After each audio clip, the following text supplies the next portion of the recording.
বন্ধু, হয় আপনি ফার্মিং ব্যবসার সঙ্গে যুক্ত কিংবা আপনি নতুন ফার্মিং ব্যবসায় আসতে চাইছেন, ভাবছেন কোন কোম্পানির সঙ্গে কন্ট্রাক্ট ফার্মিং এর ব্যবসা করলে আপনি ভালো লাভবান হবেন, তাহলে ভিডিওটি স্কিপ না করে ভাইটির সঙ্গে যদি শেষ অবধি থাকেন তাহলে এই ভিডিওতে আপনার প্রশ্নের সব উত্তর পেয়ে যাবেন।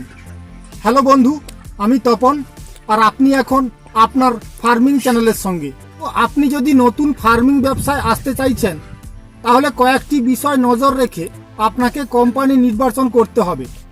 আপনি যে লোকেশনে ব্যবসা করছেন ওই লোকেশনে কাছাকাছি যেই কোম্পানিগুলি চলছে আপনি সেই রকম একটি কোনো কোম্পানি নির্বাচন করে কন্ট্রাক্ট ফার্মিং ব্যবসা শুরু করতে পারেন। কেননা ফার্মিং ব্যবসায় মুরগির খাবার পরিবহনের আপনার সুবিধা হবে।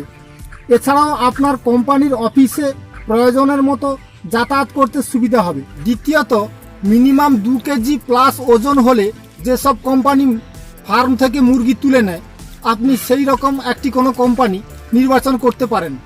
লং টাইম মুরগি ফার্মে রাখলে আপনার ফার্মের লিটার ঠিক রাখা মুশকিল। এ কোম্পানির ডাক্তার আপনার ফার্মে সপ্তাহে মিনিমাম 6 দিন ভিজিট করতে আসবে, আপনি ওই রকম কোনো কোম্পানি নির্বাচন করতে পারেন। আপনি যদি নতুন চাষি হন তাহলে মুরগি নিয়ে আপনি অনেক কিন্তুর মধ্যে থাকবেন, যে কিন্তুর সমাধান কেবলমাত্র কোম্পানির ট্রেন্ড ডাক্তারবাবুরাই সমাধান করতে পারে। আর বন্ধু, পুরনো চাষি হলে বলতে হবে না, বহুদিন প্র্যাকটিক্যালি যেসব চাষিরা কন্ট্রাক্ট ফার্মিং ব্যবসার সঙ্গে যুক্ত তাদের মতামত অনুসারে যে কোনো কোম্পানি কিছু শর্তের মাধ্যমে একজন চাষির সঙ্গে কন্ট্রাক্ট ফার্মিং এর ব্যবসা করে। আপনি যদি সেই সাধারণ শর্তগুলি সততা এবং সুসম্পর্কের সঙ্গে পালন করতে পারেন তাহলে ভারতবর্ষের কোনো কোম্পানি আপনার পরিশ্রমের একটি টাকাও নষ্ট করবে না।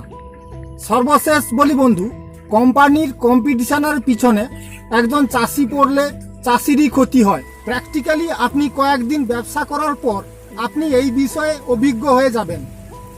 তাছাড়াও বন্ধু, আপনি চাষি থাকলে কোম্পানি থাকবে, তাই আপনার ইনকামের চিন্তা যেমন আপনার আছে তেমনি কোম্পানিরও আছে। এই ছিল আমার ভিডিও। যদি এই ভিডিওটি আপনার একটুও ভালো লাগে তাহলে সাবস্ক্রাইব করে ভাইটির চ্যানেলটিকে সাপোর্ট করুন, যাতে পরবর্তীকালে এই রকম ভিডিও আমি আপনাদের সামনে তুলে ধরতে পারি। নমস্কার বন্ধু, ফিরছি পরের ভিডিওতে।